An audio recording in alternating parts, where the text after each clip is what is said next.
¿Cómo están? Bienvenidos todos a una edición más de Triunfadores. En esta ocasión estamos en la residencia de la exitosa actriz paraguaya Clotilde Cabral. Vamos a estar hablando sobre su larga trayectoria. Nos encontramos en el domicilio de la exitosa actriz paraguaya Clotilde Cabral. Qué gusto el nuestro, Clotilde, por estar en tu casa, en tu bello jardín. Muchísimas gracias por recibirnos. Buenas tardes. Muy buenas tardes. Bueno, buenas tardes a vos, a estos queridos amigos de Lobo y a toda la audiencia. Yo feliz de recibirles a ustedes acá en mi casa, feliz de recibirles. Creí que iba a ser en la sala y de repente pasamos al jardín y dije, bueno, hagamos en un contacto con la naturaleza y acá estamos. Totalmente, a disfrutar un poco de tu bello jardín. Clotilde, queremos saber un poco más de vos, indagar un poco el lado familiar, también lógicamente de tu larga trayectoria y ya todo lo que se fue dando en estos últimos años. Primeramente, Clotilde, ¿qué nos podés comentar de tu infancia? ¿Qué recordás? Y bueno, ya más que nada, ¿cómo se dieron esos primeros estudios hablando de este rubro? Bueno, realmente yo tuve una infancia muy feliz. Siempre cuando nos encontramos, somos 8 hermanos, 3 mujeres y 5 varones. Cuando nos encontramos y nos reunimos, siempre nos acordamos de todo lo que pasamos en nuestra infancia. Y que realmente era una etapa en que no nos dábamos cuenta ni siquiera que había necesidades económicas ni nada, porque éramos tan felices y éramos muy contenidos por nuestros padres. Entonces, primero nos creíamos luego que éramos los millonarios de la cuadra, sin serlo, ¿verdad? Porque nunca nos faltó nada y al contrario. Mi casa, la casa de mi madre, era la casa con el mejor jardín de la cuadra porque mi padre le traía semillas de clavelinas, de claveles, de rosas y ella eso empezaba a cultivar y era una cosa que cuando uno pasaba frente a la casa materna, a la casa de mis viejos, ¿verdad? Pasaban y se veían que había un jardín siempre florido frente a la casa. Y bueno, y son cosas así que me quedan de repente, recuerdos que me quedan de la infancia, tardecitas de jugar alrededor de una fogata, por ejemplo, en invierno, donde jugábamos anillo perdido, nos contábamos historias. Creo que de ahí surgió de repente después las historias del Pombero, el Yacilla Terel, Luisón y todo eso que contaban nuestros abuelos y nuestros padres y los vecinos, las empleadas. Y bueno, y aparte de eso después, esa unión familiar de los domingos en las mesas donde estábamos todos reunidos siempre alrededor de la mesa, conversando, discutiendo, comiendo lo que hacía mi vieja, que era de repente, me recuerdo por ejemplo así de repente la sopa paraguaya que hacía ella. ¡Qué rico! ¿Verdad?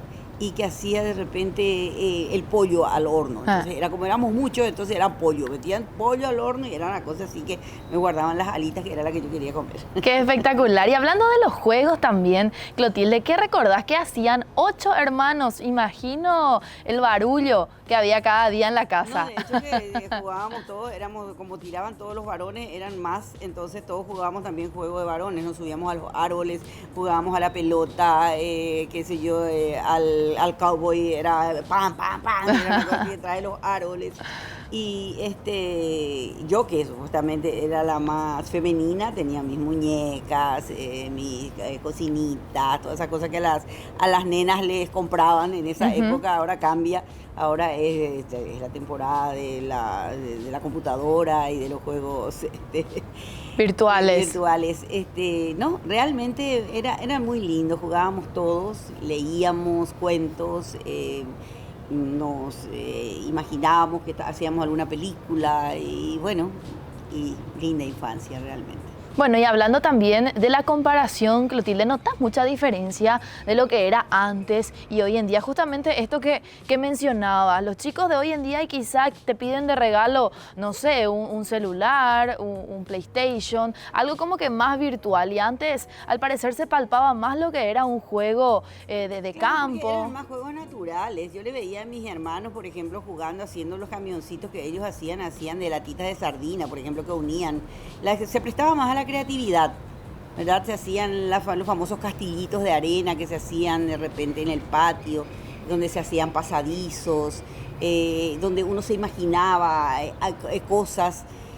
Ahora te dan todo hecho, todo servido. Bueno, te digo ahora, te digo desde la época de mi hijo ya, porque yo ya tuve que también aprender a comprarle todos los juegos virtuales y hacer todo el tema de PlayStation, de que miren también películas con jueguitos y todo ese tipo de cosas. Entonces, va cambiando y yo creo que es como una suerte de un ciclo que se va cumpliendo y que después volvemos otra vez. Había dicho una vez un amigo francés que todo lo que era antes Francia vuelve otra vez a ser ahora con el romanticismo y todas las cosas, ¿verdad? Entonces, todo tiene su etapa, va cambiando. Entramos de repente a la saturación de las cosas técnicas, a la saturación de todo lo que es en cuanto a farmacología, todo a fármacos, a ese tipo de cosas que volvemos otra vez a los medicamentos naturales, volvemos otra vez a buscar, como ahora buscamos el patio para salir a hacer una entrevista. Salir de la sala, de la habitación, ir al patio, claro. ¿verdad? Y yo creo que es una cosa natural que va surgiendo en el ser humano, de esa búsqueda otra vez de sus comienzos, de sus raíces, de encontrarse con la tierra, con uno mismo. Y eso. Hablar ahora ya de tus padres, ¿qué recuerdos tenés de ellos? ¿Quién era de repente el que era más autoritario, el que ponía la mano firme en la casa? Maravilloso recuerdo, mi mamá era más autoritaria. Definitivamente. Mi papá era el que decía todo, María, deje el mundo como está. Mi mamá era la que ponía así las pautas y era una pareja muy especial y se complementaban muy bien. Yo después con el tiempo ahora me doy cuenta que realmente nunca le escuchamos a ellos pelearse fuerte frente a nosotros, discutir a viva voz o hacer una cuestión. Cuando se encerraban y estaban hablando es porque estaban discutiendo algo y nosotros queriendo escuchar qué pasaba y trataban de... Y nunca discutir frente a los hijos y todo ese tipo de cosas. Y de repente hay anécdotas así muy simpáticas, de repente que nos acordamos de papá, cuando papá de repente reaccionaba, como una vez que estaba sentado él tomando su tereré y mamá se estaba plagueando y en un momento por lo visto él va subiéndole la lina y digo, por favor, estoy cansado de tus plagueos y no sé qué mamá le contesta y de repente busca él algo para tirar y levanta al perrito que está. No, explotó, se llenó el vaso. Lo que recuerdo era así como cuando él... De anécdota. Y ella se da vuelta y dice, vos estás loco.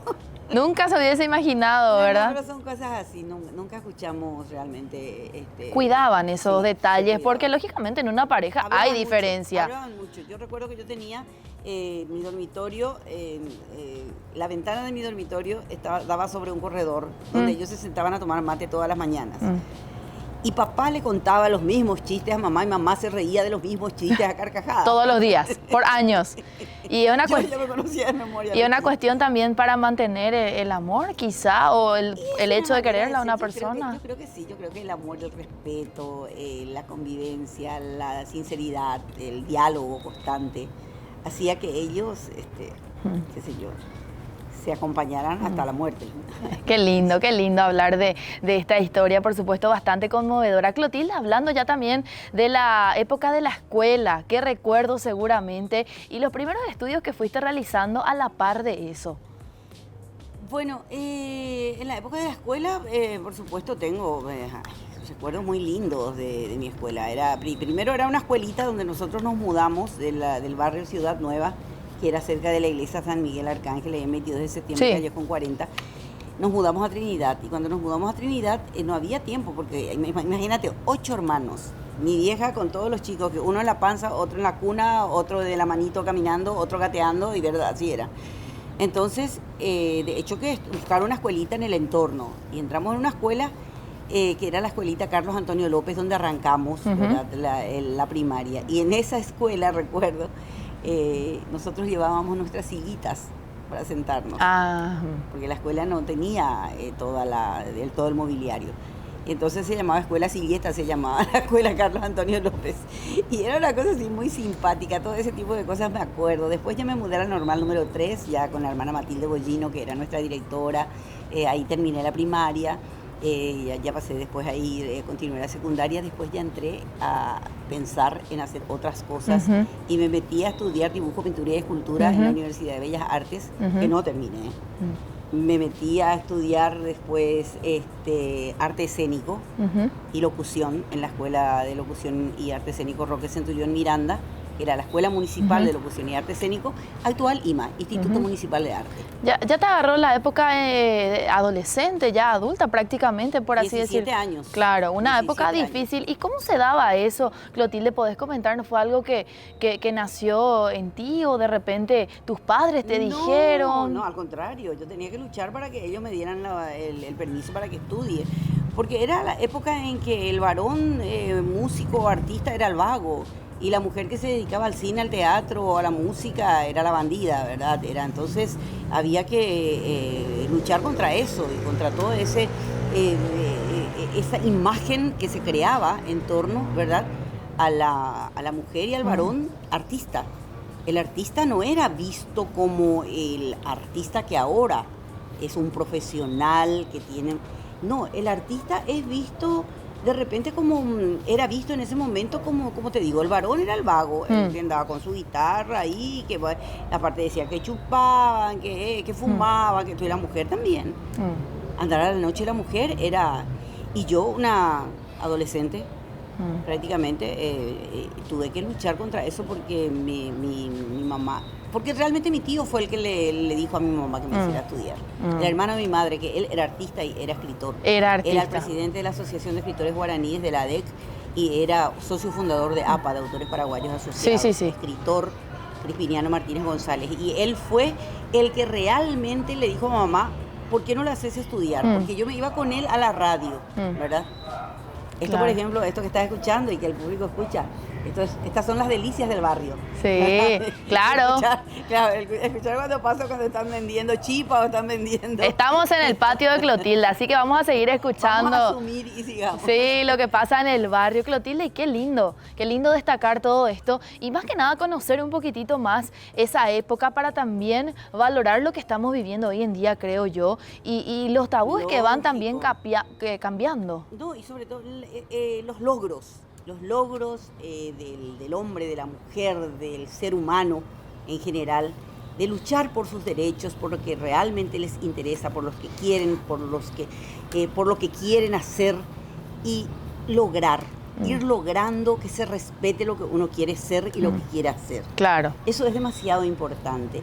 Y estamos viviendo una época así muy, muy linda de transiciones, de cambios, de asumir cosas. Y creo que estamos viviendo una etapa maravillosa. A mí, por suerte, me tocó, como digo, a mí me tocó la época de la represión, me tocó la época de la liberación, de la transición democrática, esta larga transición democrática que no sabemos cuándo va a terminar, ¿verdad? Pero es muy lindo haber pasado por todas esas etapas y haber yo llegado al golpe de Estado, el marzo paraguayo, cosa que la gente, te digo, formamos parte de una historia. Claro, de una evolución. Y nos tocó vivir esos momentos. No vamos a decir, no vamos a leer en los libros, ni vamos a decir nos contaron. Estuvimos ahí. Claro. Estuvimos en la plaza en el marzo paraguayo. Estuvimos sintiendo los aviones, los chavantes cuando volaban y decían, y al día siguiente decir, bueno, se liberó el Paraguay y el Paraguay ahora es un país, un gobierno democrático. Claro. ¿Verdad? Fue un cambio muy lindas dentro de todo lo que son cambios que es muy importante haber formado parte de eso y formar parte de eso. Claro. Y de esta transición y haber vivido y pasado por todo eso. Y hablando de esos cambios, Clotilde, ¿cuál de repente marcó más tu vida? Hablar y decir, bueno, en esta época, qué sé yo, la época de la dictadura de Stroessner fue donde realmente me costó. No, realmente lo que nosotros decimos los teatreros, los que hacemos teatro, que en la época de la dictadura teníamos más público, era más fácil hacer de repente cosas, no era fácil, pero era, buscábamos de repente hacer obras más importantes, que nos dijeran algo, que nos ayudaran a pensar, ¿verdad? Y de repente, pues, con el tema, siempre en todos los países del mundo ocurre que con una transición democrática, ¿verdad?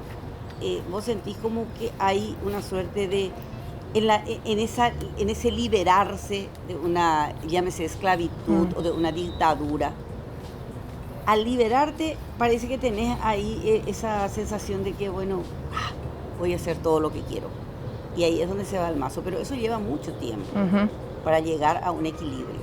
Y ocurrió en todos los países del mundo, con todas las liberaciones. Totalmente, una época que marca Claro. la diferencia aquí en cualquier otra nación. Clotilde, hablar nuevamente de tu familia. Nos contás que tu tío justamente fue el que le dijo a tu mamá, bueno, tenés que mandarla a que estudie. ¿No tenés algún otro familiar que tenga Mi hermano. también esto? Ah, tu hermano. Mi hermano toca la guitarra, canta y es compositor, uno de ellos, Isidro Espectacular. Cabral. Tiene un programa de 3 horas en Radio Nacional que se llama Tu Aporte es Cultura, donde él junta a todos los artistas de todas las edades y de todos los rubros a nivel musical y artístico en su programa los sábados. ¿Fue una inspiración para vos, Clotilde, o ya después se fue dando lo él es de él? menor. Yo soy la inspiración de todos. Vos sos la inspiración de él, entonces. Ellos. No, y tengo otro hermano que es con el que yo escribí el libro Nuestros Fantasmas, que es escritor y es músico y es compositor. Es muy buen compositor y escritor, que él es Miguel Cholo Cabral. Él es conocido por los artistas también folclóricos, porque estuvo mucho tiempo con los festivales de Tacuané, viajó mucho por afuera con un grupo Paraverá, se llamaba su grupo de músicos, bailarines y cantantes, y hacía teatro y todo. Y mi mamá, que era la musa inspiradora, porque mi vieja era la que realmente a mí desde los 5 años me enseñó a recitar poemas larguísimos, que yo siempre cuento, que no eran para criaturas por aquello de la terminología que se usaba, por ejemplo. Un poema a la bandera que tenía de repente 10 estrofas y yo tenía 5 años.